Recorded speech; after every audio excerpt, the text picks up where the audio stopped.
안녕하세요. 집신도 짝이 있고 결혼할 인연도 따로 있다는 옛말이 있듯이 이혼할 사람들도 따로 있나 봅니다.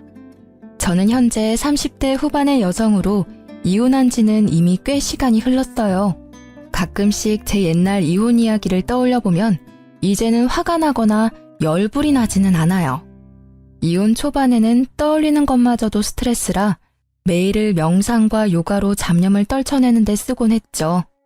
저에게 첫 결혼은 마치 폭풍 같은 것이었어요. 만난 지 6개월 만에 결혼하고 6개월 만에 이혼했으니까요. 그게 가능했던 이유는 저희가 친정아버지의 중매, 맞선으로 만난 사이였기 때문이에요. 요즘에는 맞선 같은 걸 잘 보지는 않지만 저희 아버지는 생각이 좀 옛날 분이시라 좋은 혼처가 있으면 무턱대고 저희 두 자매에게 붙여주려고 했거든요. 저는 생각보다 수동적인 사람이라 중매나 맞선, 소개팅이 그렇게 거부감이 있는 사람은 아니었거든요. 저와 남편이 처음 만날 날은 봄에서 여름으로 넘어가는 꽃피는 계절이었어요. 남편의 직업은 의사였고 저는 일반 회사원이었죠. 아버지는 병원에서 남편을 보고는 결혼하지 않은 걸 확인하고 딸과 맞선을 보라고 권했고 남편이 그에 응해 맞선 자리에 나오게 된 거죠. 어지간히도 딸을 의사와 결혼시키고 싶었던 모양이었어요. 저희는 생각보다 많은 이야기를 나누었고 무엇보다 남편의 적극적인 구애로 만난 지 6개월 만에 결혼을 하게 됐어요. 친구들은 1년을 만나봐야 된다고 말했지만 남편과 아버지는 빨리 결혼하라고 부추기는 바람에 빨리 결혼하게 된 거죠. 시댁은 시골에서 농사를 짓고 계셨기에 남편 결혼에 도움을 주실 수 없는 상황이었고 남편은 개원을 앞두고 있어 모아둔 돈도 모조리 다 쓴 상황이었어요. 그래서 어쩔 수 없이 그 당시 제가 살고 있던 아버지 명의의 집에서 신혼살림을 차리게 됐어요. 그때 아버지는 의사 사위를 갖게 해준 저에게 그 아파트 명의를 제게 이전해 주셨어요. 그런데 결혼 전 딱 한 가지 걱정되는 게 있었어요. 남편의 비싼 물건에 대한 애정이요. 사치와 낭비라고 하면 좀 너무할지도 모르지만 제 눈에는 그렇게 보이더라고요. 지금 당장 돈도 없는데 엄청 고가의 물건을 사들이지를 않나? 무조건 좋은 걸 사야 한다고 하지를 않나? 저는 솔직히 일반 회사원으로 일했기 때문에 생각보다 소비 규모가 작은 편이었는데 남편은 그렇지 않더라고요. 빚뿐인데도 돈을 펑펑 쓰는 남편이 불안했지만 그 당시에는 알아서 잘 조절할 거라는 생각을 했어요. 혹시라도 조절이 되지 않으면 내가 조절해주면 될 거라는 오만한 생각까지 했었죠.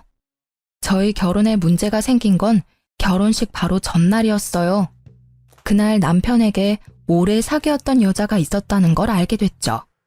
솔직히 예전 여친이 없었을 거라는 생각은 안 해요. 제가 첫 여자라는 웃기지도 않는 착각을 하는 것도 아니고요.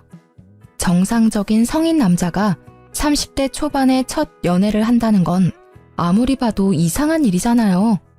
당연히 남편에게도 사귀던 여자가 있을 거라는 생각은 했는데 이건 시기가 문제였어요. 제가 그 여친의 존재를 알게 된 건 남편이 찍어준 제 웨딩드레스 사진을 보던 도중이었어요. 제게 폰을 맡기고 화장실을 가는 남편을 보며 저는 신나게 제가 입었던 드레스를 보고 있었어요. 그런데 손가락을 잘못 누르는 바람에 사진 휴지통으로 들어가게 되고 그 휴지통 안에 웬 젊은 여자의 셀카 사진이 있는 걸 발견했어요. 보통 휴지통은 30일 전 사진까지 저장이 되고 이후 순차적으로 삭제가 되는데 이 사진이 휴지통 안에 있다는 건 요 한 달간 만나서 사진을 찍었다는 게 되잖아요. 게다가 그 사진첩 안에는 둘이서 팔짱을 낀 사진이나 배경으로 유명 여행지가 찍힌 사진이 많았어요.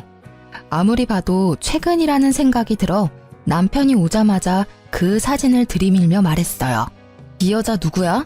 설마 바람핀 건 아니지? 팔짱도 끼고 여행도 같이 간 것 보니까 보통 사이는 아닌 것 같아서 묻는 거야. 진짜 다른 여자 만난 거야? 나랑 사귀면서? 아니야. 그런 오해할까봐 내가 걱정하긴 했는데 이 여자는 예전에 사귀던 여자애야. 헤어진 지는 벌써 오래됐고 나 당신이랑 사귀면서 이 여자랑 관계도 정리했어. 그런데 왜 사진이 최근 거냐고. 사귀지도 않는데 팔짱 끼고 놀러가고 그래? 헤어졌다면서 웃는 얼굴로 사진도 찍고? 아니야. 내가 결혼한다고 했더니 마지막으로 한 번만 함께 여행 가달라고 해서 같이 가준 거야.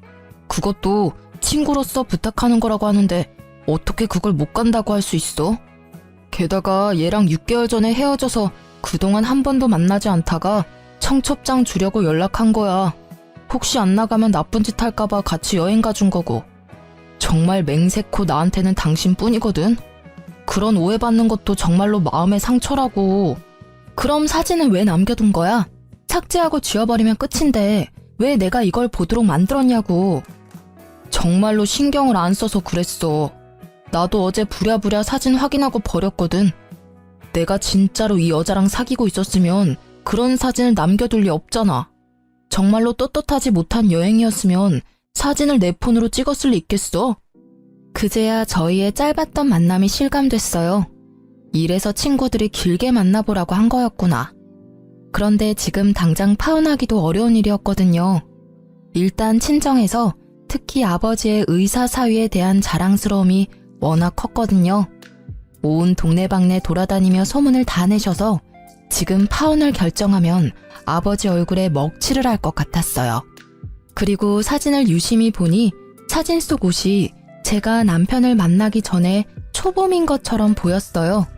그래서 최대한 단순하고 편하게 생각하기로 했어요. 이제 곧 결혼할 남자를 의심하는 건 좀 아닌 것 같다고요. 사진을 간직했다면 모를까. 사진을 삭제까지 한 남자가 설마 바람을 피고 있을까 하는 생각으로요. 다만 남편에게는 단단히 일러두기로 했어요. 있지, 나는 다른 건 다 용서해도 바람은 절대로 용서 안 해. 남자의 바람은 나한테는 이혼 1순위거든. 나는 내 사람을 남과 나누고 싶은 마음도 없어. 그러니까 당신은 절대로 외도 생각하지 마. 만약 그렇다면 나는 무조건 이혼할 거야. 아버지가 뭐라고 하든. 그럼 당연하지. 나도 바람 피는 사람은 싫어. 그런 더러운 짓을 하는 사람을 믿을 수가 없잖아.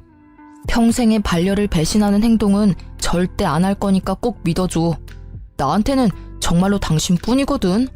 전 여친한테도 벌써 말했어. 호호 할아버지가 돼도 나는 우리 와이프뿐이라고. 저는 그 말에 남편을 믿기로 했어요. 물론 마음의 의심은 좀 남아있었지만 남편은 무척 세심하게 저를 챙겨줬거든요. 바람을 필 수 있는 시간적 여유도 없어 보였고 저와 있는 시간을 무조건 만들어줬기에 의심을 없애버리고 안심할 수 있었어요. 그렇게 평화로운 결혼 생활이 될 거라고 생각했는데 그리 쉽게 넘어가지는 않더군요. 그날에는 남편이 집에 없었어요. 1박 2일로 남자 동기들과 낚시 여행을 가는 날이었거든요. 한 달에 한 번씩 또는 2달에 한 번씩 꼭 가는데 저도 처음에는 의심해서 따라간 적이 있었는데 정말로 친구들끼리만 모여노는 자리였어요. 몇 번 따라가고 난 뒤부터는 괜히 의심하는 것 같아서 따라간 적 없었어요. 그날은 인쇄할 게 하나 있었는데 퇴근한 후에 연락을 받은 거라 집에서 인쇄를 하려고 했어요. 저는 집에서 컴퓨터나 노트북을 잘 쓰지는 않거든요. 핸드폰도 있고 웬만한 건 회사에서 처리가 가능하니까요. 그래서 신혼집에 있는 컴퓨터는 남편이 가끔 일을 하거나 자료를 찾거나 게임을 할 때 사용하곤 해요. 컴퓨터가 잠겨져 있지 않아서 정말 아무 생각 없이 남편 컴퓨터를 열고 자료를 다운받았어요. 그런데 다운받은 자료가 없더라고요. 어딜 갔는지 모르고 이래저래 뒤지다가 메모장으로 된 파일을 모두 열어보게 됐죠. 그러다가 발견한 거예요. 남편의 카톡 대화 내용이 저장된 문서. 얼마 전 남편은 새로운 폰으로 바꿨는데 그때 이걸 백업하느라 컴퓨터에 저장해둔 대화 내용인 듯 보였어요. 상대방 이름은 동기 춘식이로 되어 있었는데 생각 없이 내용을 훑다가 저는 눈알이 돌아가는 줄 알았어요. 그 대화의 주인공은 춘식이가 아니었어요. 당연히 남자일 거라고 생각했던 대화의 주인공은 여성이었죠. 그걸 대화만으로 어떻게 알았냐고요? 당연히 알 수밖에요.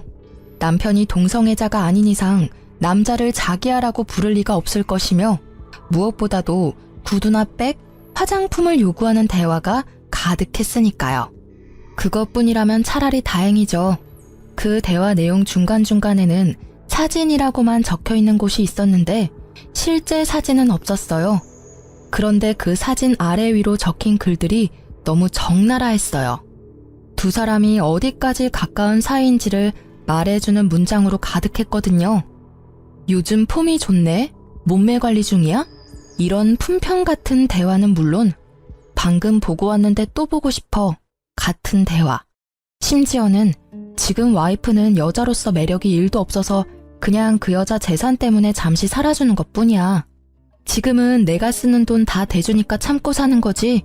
얼굴도 볼 것 없고 주부로도 빵점인 여자야. 그나마 돈이 많은 게 장점이지. 이 정도로 빡치는 내용도 있었어요. 둘의 마지막 대화는 말이죠. 자리가 잡히고 개원할 때 진빚 다 갚고 나면 와이프랑 헤어지고 당신이랑 살 거야. 그때 되면 빚도 없을 거고 돈 잘 버는 의사 되어 있을 테니까 조금만 참고 기다려줘. 이게 그 대화의 마지막이었네요.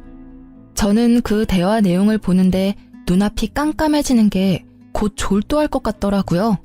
손을 벌벌 떨면서도 정신을 애써 부여잡으며 그 메모장을 복사해서 제 폰으로 보냈어요. 혹시 몰라서 제 모든 흔적을 다 삭제하고 모른 척 했어요.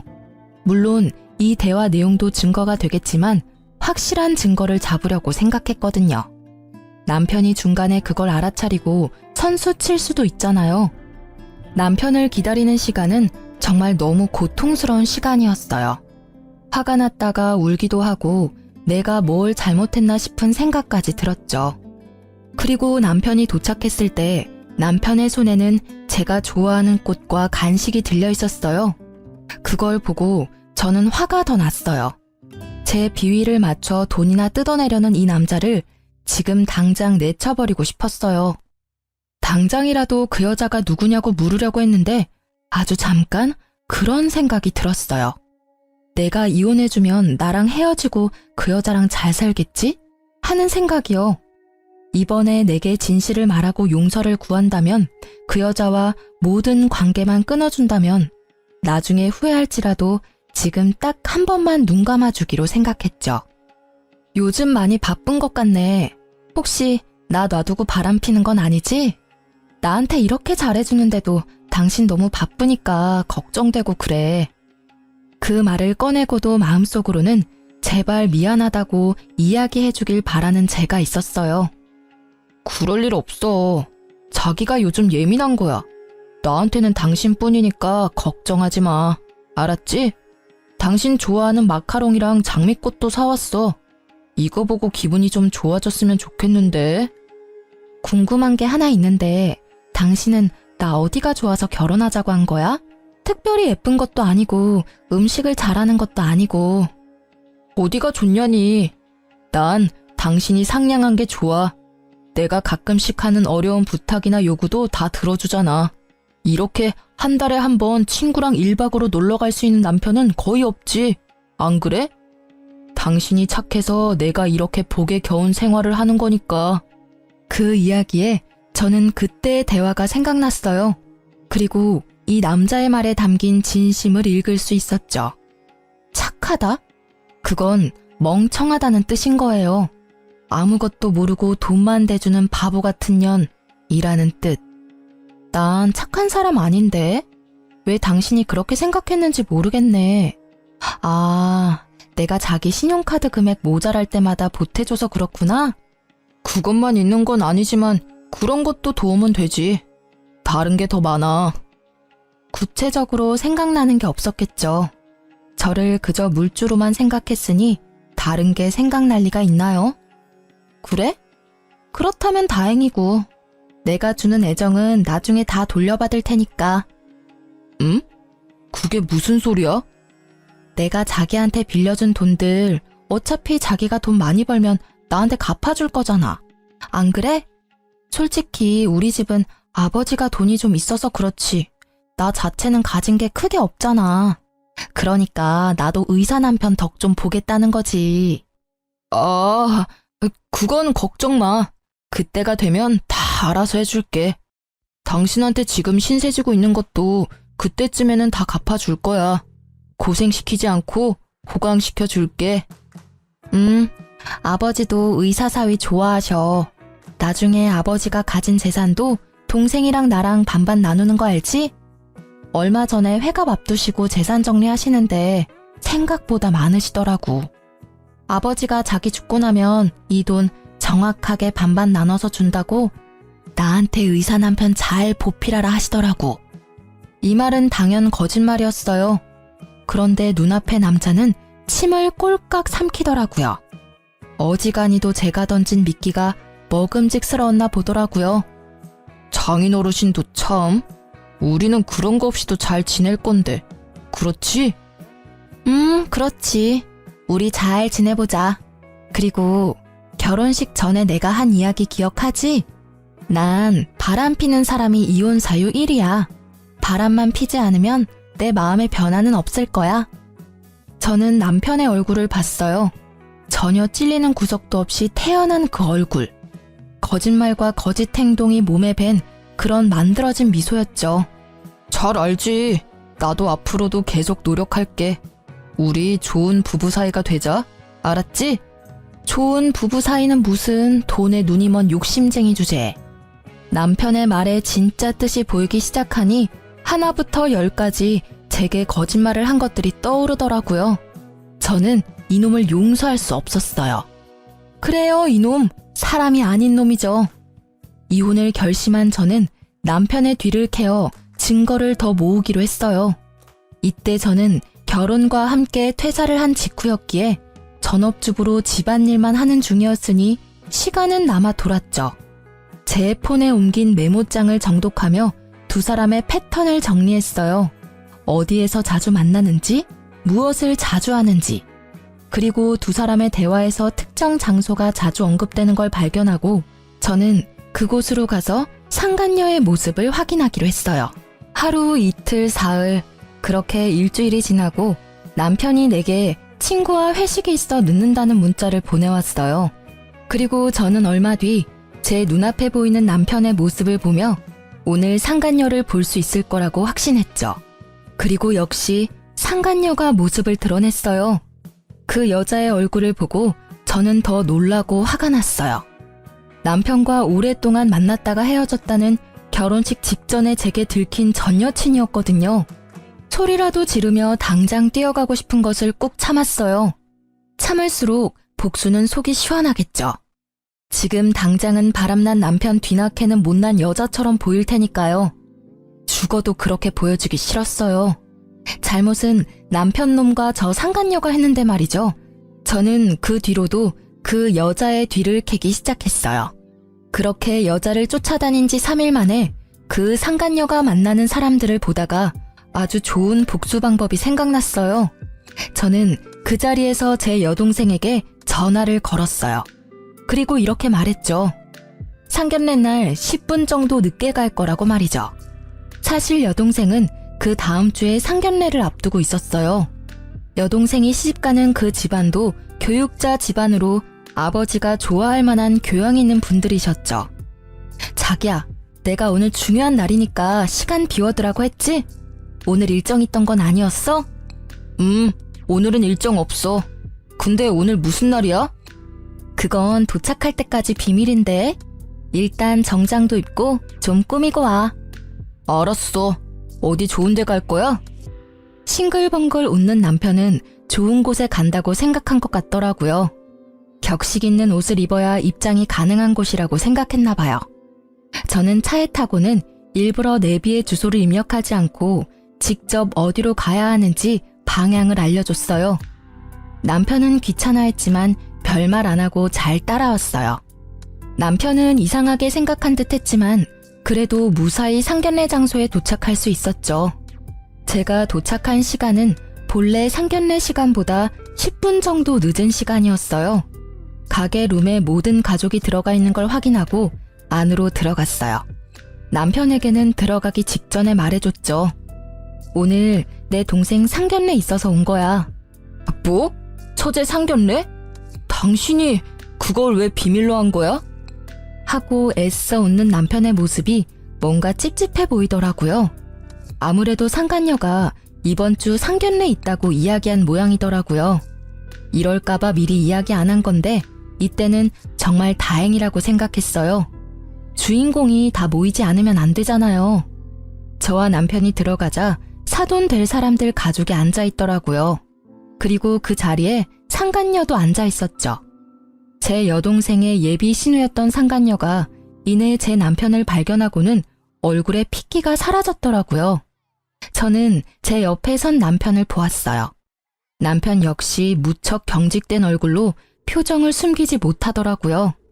여동생이 자리를 정해줬는데 하필 상간녀 바로 앞자리가 남편 자리더라고요. 서로 눈도 못 마주치고 삐걱대는 모습이 제 눈에는 얼마나 잘 보이던지. 이쪽은 저희 언니예요. 그리고 그 옆에 있는 사람이 저희 형부예요. 동생이 저희를 소개해주고 나서 저는 인사를 드렸죠. 그쪽 부모님께 공손히 인사한 후 저는 상간녀의 얼굴을 일부러 빤히 쳐다봤어요. 상간녀도 이상하다는 생각이 들었는지 제 눈을 피하더라고요.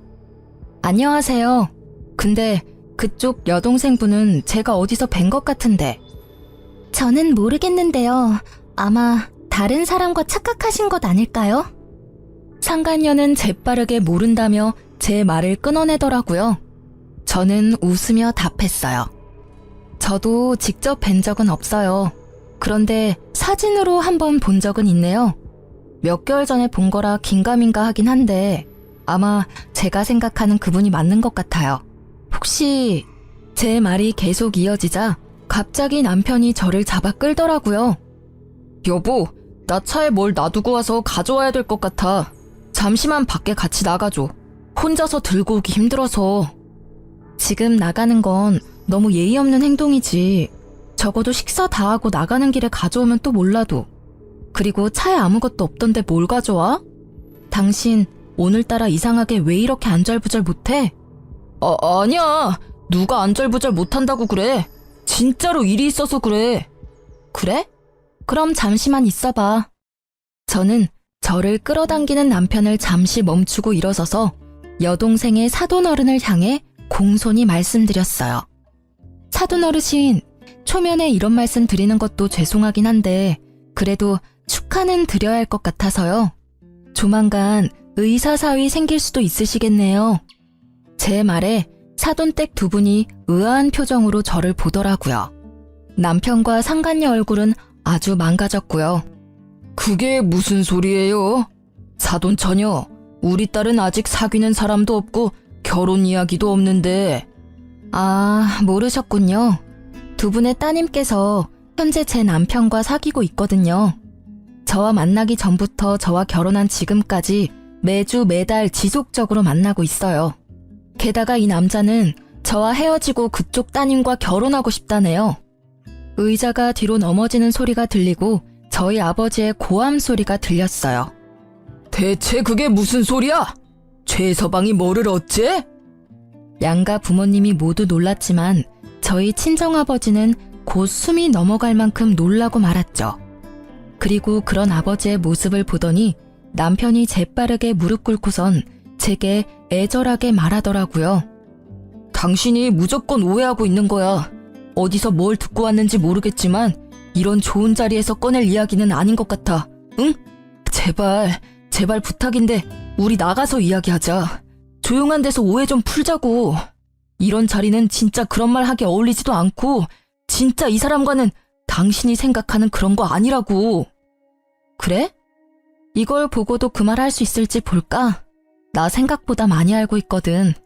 내가 오해한 건지 자기가 잘못 알고 있는 건지 이걸 보면 정확해지겠지. 저는 가방에 넣어왔던 인쇄물을 탁자에 올렸어요. 글자 크기를 크게 해서 인쇄했더니 아주 잘 보이더라고요.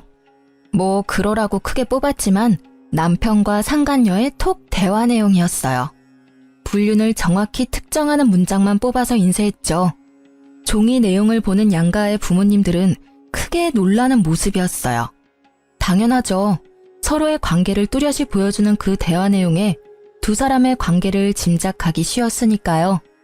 그리고 상간녀는 그 인쇄물들을 부랴부랴 숨기려고 열심히 주었지만 제가 한 장만 뽑아온 게 아니었거든요.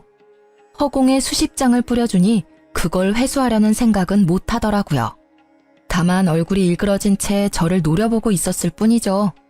그리고 또 한 명, 일그러진 얼굴의 사돈 어르신이 손에 든 종이가 부들부들 떨리도록 떨고 있었어요.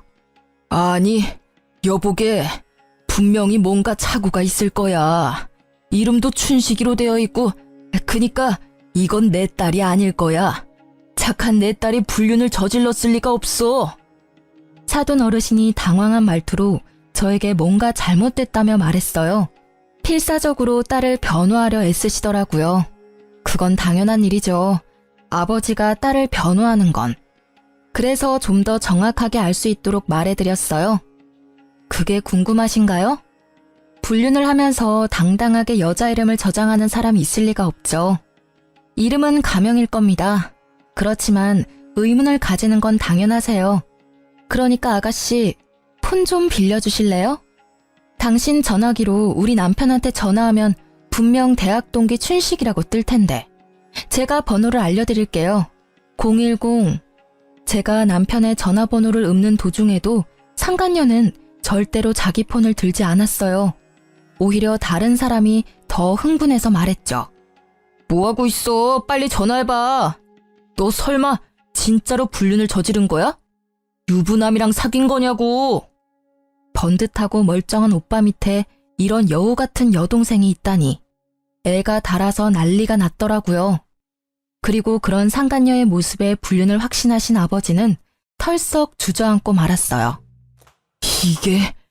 이게 다 뭔 일이냐. 설마 최서방이 이런 짓을 저지를 줄이야.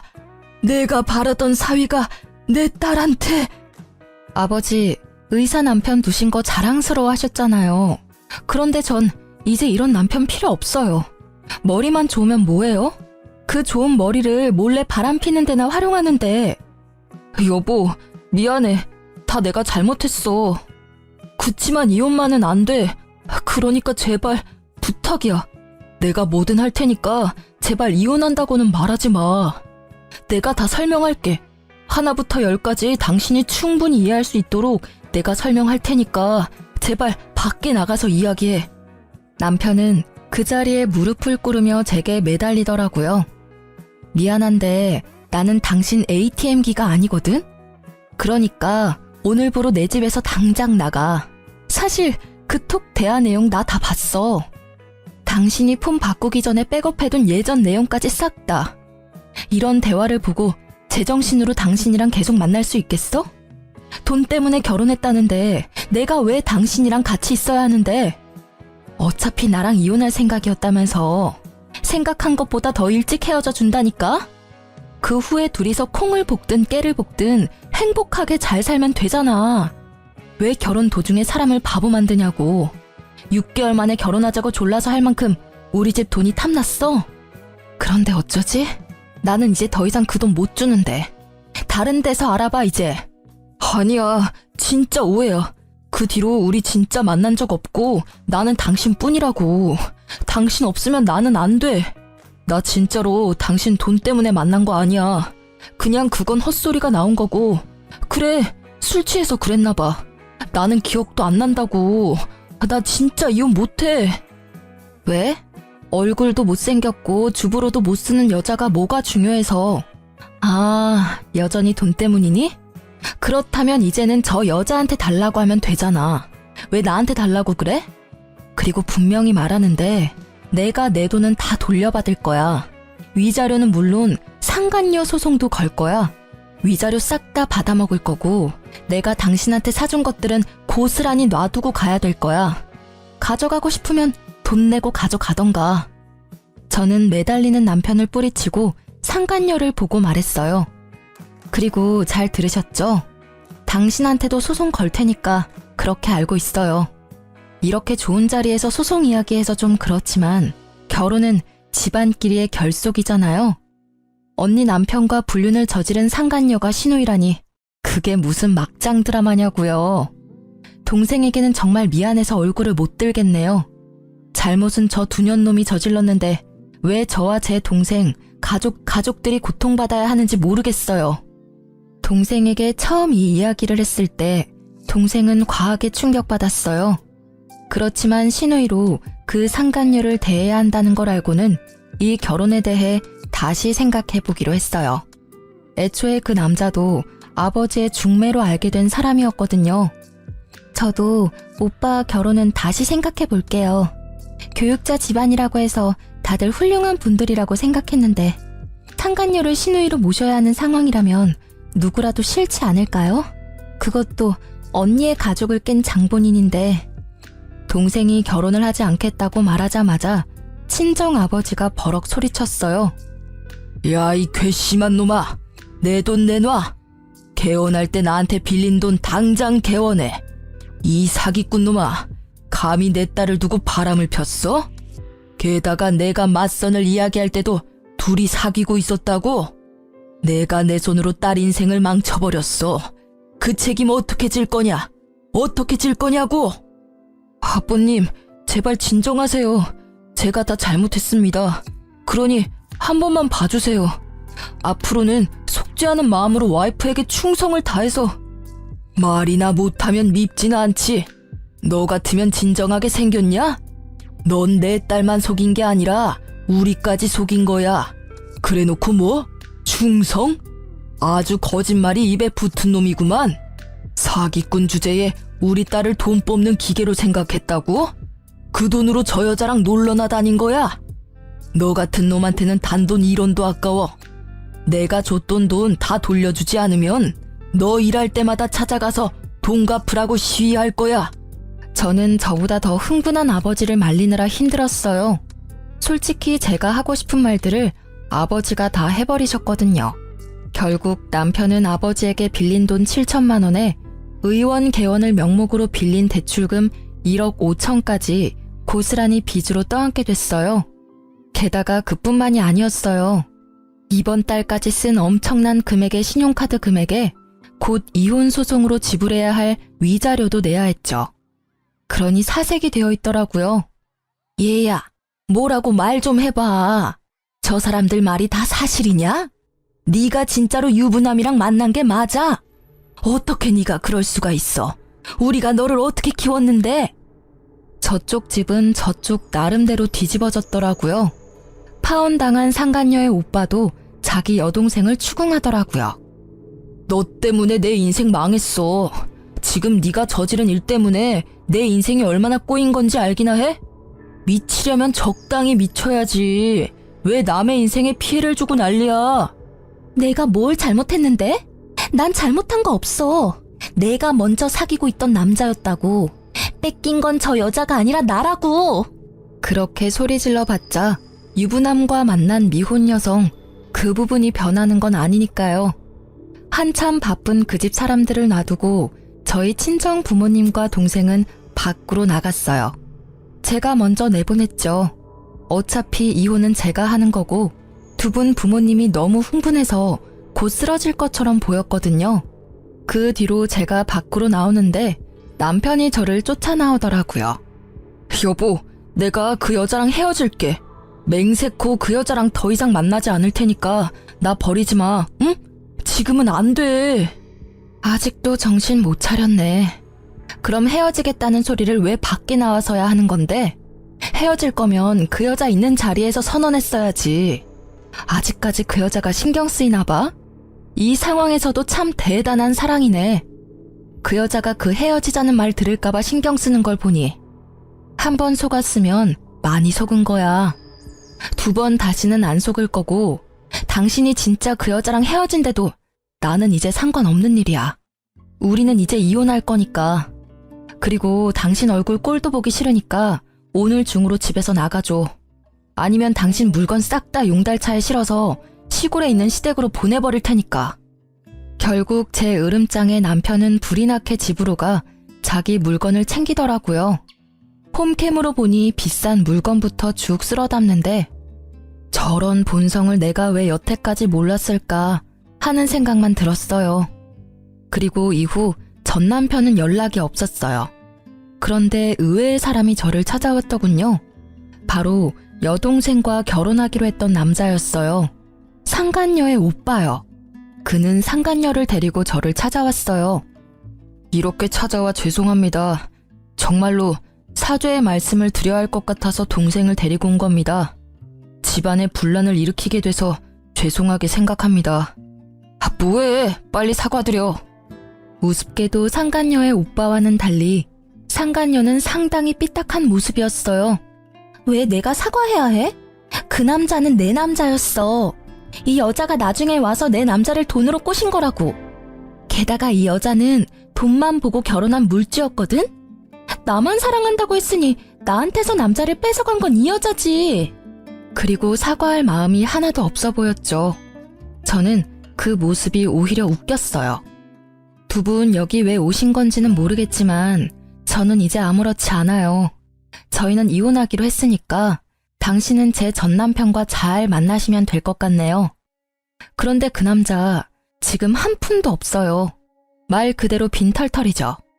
저한테 다 털린 데다가 이번에 위자료도 내야 하거든요. 뭐 제가 불륜 피해자들 이야기를 들어보니 남편이 바람을 피면 상간녀 소송비를 남편이 대주기도 한다는데 그럴 돈은 없을 거예요. 그럴 돈 있으면 저희 아버지한테 빚부터 갚아야 할 테니까요. 상관없어. 어차피 자기 병원 가진 의사라 그 정도 돈쯤 금방 벌거든? 그러니까 오빠, 왜 날 여기로 데려와서 사람 짜증나게 하는 건데. 아빠도 그래. 의사 사위 두는 걸 남들이 얼마나 부러워하는데 칭찬은 못 해줄 망정. 그렇죠. 의사 돈 많이 벌어요. 그런데 그 사람 개원하느라 은행에서 1억 5천 빌렸고요. 저희 아버지한테는 7천만 원을 빌렸고 저한테도 2천 정도 더 빌렸어요. 그리고 유책 배우자라서 위자료도 상당히 나올 거고. 그 빚 청산하려면 1년 안에 결혼은 좀 힘들지 않을까요? 집을 팔면 되잖아. 그 남자 집이 평수도 넓고 꽤 노른자 땅에 있어서 돈이 된다고. 아, 그 집이요? 그 집을 자기 집이라고 했나 봐요? 그런데 어쩌죠? 그건 제 아버지 거였고 지금은 제 명의로 되어 있거든요. 결혼 전부터 아버지 명의였으니 그건 재산 분할에 들어가지는 않을 거예요. 그리고 아실지는 모르겠는데 그 남자 씀씀이가 좀 해퍼요. 이제까지는 제가 신용카드 값을 많이 메워줬는데 지금부터는 당신이 그 일을 해주셔야겠네요. 저번 달 건 카드빚이 거의 2천만 원이던데. 뭐 사랑한다면 그 정도 돈쯤 내줄 수 있죠. 안 그래요? 제 말이 계속될수록 상간녀의 얼굴은 하얗게 질려가기 시작했고 결국 마지막에는 그렇게 제잘거리던 입에서 아무 말도 나오지 않더라고요. 그리고 상간녀 오빠는 그 와중에 저에게 어필하더라고요. 이 못난이는 제가 교육을 잘 시킬게요. 그러니까 제발 제 결혼을 어떻게든 되돌려줬으면 좋겠어요. 솔직히 저는 아무 문제가 없는데 동생 때문에 이렇게 된 게 너무 억울하잖아요. 그쪽 말씀도 이해는 가요. 그치만 저희 아버지가 워낙 지금 이 사태에 분노를 하셔서요. 상간녀 당신이 호적파이고 남이 되지 않는 이상 제 여동생과의 결혼은 아마 불가능할 거예요. 남이 되더라도 이미 서로 간에 안 좋은 이미지만 쌓여서 그쪽 부모님들도 저희와 다시 연을 맺고 싶지 않으실 거예요. 저는 상간녀의 오빠에게 그렇게 말해줄 수밖에 없었어요. 이 남자가 제 여동생을 더 많이 좋아한 듯 보였어요. 그치만 어쩌겠어요? 가족을 잘 만나는 것도 복인데. 저는 헬쓱한 얼굴의 상간녀에게 아주 친절하게 말해줬어요. 상간녀님, 참 좋으시겠어요? 그렇게 사랑에 맞지 않는 남자와 다시 결혼할 수 있는 기회가 생겼잖아요. 그치만 그 사람에게 빚이 많으니까 그 빚 다 갚을 때까지 힘들게 살다가 결혼하시면 될 것 같네요. 근데 또 모르죠? 저처럼 돈 뽑아주는 기계 노릇만 하다가 돈 다 갚고 버려질지. 그건 그때 가봐야 아는 거니까 지금을 즐기세요. 이제 그 남자 솔로거든요. 뭘 해도 법에 걸리지 않잖아요. 그쵸? 제 말에 상간녀는 기분이 상한 듯 자리를 박차고 나가고 상간녀의 오빠도 부랴부랴 동생을 따라 나가더군요. 그 이후로 두 사람에게서 연락은 없었지만 나중에 들은 소문으로는 상간녀는 집에서 의절당하고 다른 지방으로 이사 갔다고 하더라고요. 그리고 1년쯤 지났을까? 백화점에 갔다가 우연히 전 남편과 마주친 적이 있어요. 여전히 비싼 브랜드만 골라서 구경하고 있더라고요. 제 버릇 남 못 준다는 말 틀린 거 하나 없어요. 아직 저와 아버지 빚을 다 갚지도 못한 주제에 고가의 물건을 사는 버릇은 고치지 못했더라고요. 일부러 다가가 아는 체 했어요. 이런 곳에서 다 보네? 잘 지냈어? 그랬더니 제가 들고 있는 봉투부터 보더라고요. 결혼 시절 전 남편이 갖고 싶다며 노래를 부르던 그 고가의 시계였거든요. 어머, 이런 데서 만나네? 잘 지내? 아, 이거 역시 알아보네. 1년 전이었으면 당신 것이 됐을지도 모를 시계야. 지금 재혼한 남편 생일 선물이거든. 뭐? 1년 만에 벌써 재혼? 너 설마 나 만나고 있던 동안 바람 폈어? 맞바람이면 나만 이런 고생하는 건 좀 아니지 않아? 미안하지만 맞바람은 아니야. 당신이 오해하는 것도 이해해. 솔직히 나는 당신한테 너무 당해서 다신 결혼 못할 줄 알았거든. 근데 내 짝은 다른 데 있었더라고. 그런데 상간녀랑은 잘 지내? 그쪽은 이미 헤어진 지 오래야. 상간녀 소송비 못 내준다고 하니까 헤어지자더라. 너 그 여자한테 뭐라고 말했어? 뭐 사실을 말했을 뿐이지. 당신이 이룬 것 중에 뭐 하나 당신 힘으로 이룬 게 없다는 거 말이야. 빚이 그렇게 많다는 게 헤어진 이유 중에 하나라면 이해는 해. 일반인들이 감당하기엔 확실히 큰 금액이잖아. 이렇게 이혼하고 보니 정말 다행이라는 생각이 들더라. 그리고 네가 이렇게 힘들게 사는 걸 보니 너무 기쁘고. 이혼한 뒤로 사람 많이 변했네. 그런 이야기도 할 줄 알고. 다른 사람의 불행을 자기 행복처럼 여겨도 되는 거야? 그리고 외도라고 해봐야 딱 한 번이었잖아. 외도 한 번에 이혼당했다고 하면 어디 가서 웃음거리밖에 안 된다고. 그만큼 당신이 날 믿지 못하고 사랑하지 못한 거지. 웃기시네. 외도는 한 번뿐이었지만 그동안 나한테 해온 거짓말은 하나가 아니었으니까. 얼마나 많은 거짓말을 하면서 얼마나 많은 시간을 속였을까 생각하면 지금도 겨우 가라앉힌 화가 끓어오를 것 같거든? 결국 제 말에 아무 말도 못하고 전 남편이 먼저 자리를 뜨더라고요. 하긴 지가 할 말이 뭐가 있겠어요. 할 수 있는 말이 없을 텐데. 게다가 그렇게 사치 때문에 피를 봤으면서 여전히 비싼 브랜드만 둘러보러 다니는 전 남편을 보니 이혼한 게 잘된 일이었다는 생각이 더 들었어요. 솔직히 이혼 후에 제가 언제나 즐겁고 개운한 마음이었던 건 아니에요. 힘들고 적적한 시기가 있었죠.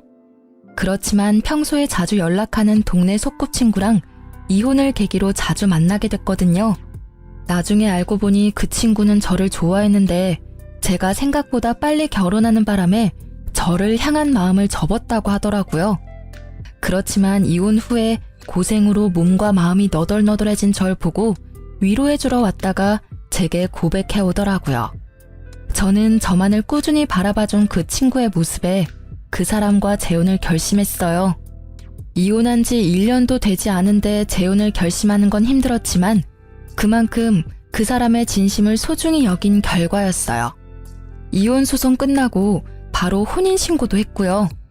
재혼한 사람은 의사처럼 돈 많이 벌고 사회적으로 유망한 직업은 아니지만 무엇보다 성실하고 책임감 있는 저만을 바라봐주는 듬직한 사람이에요.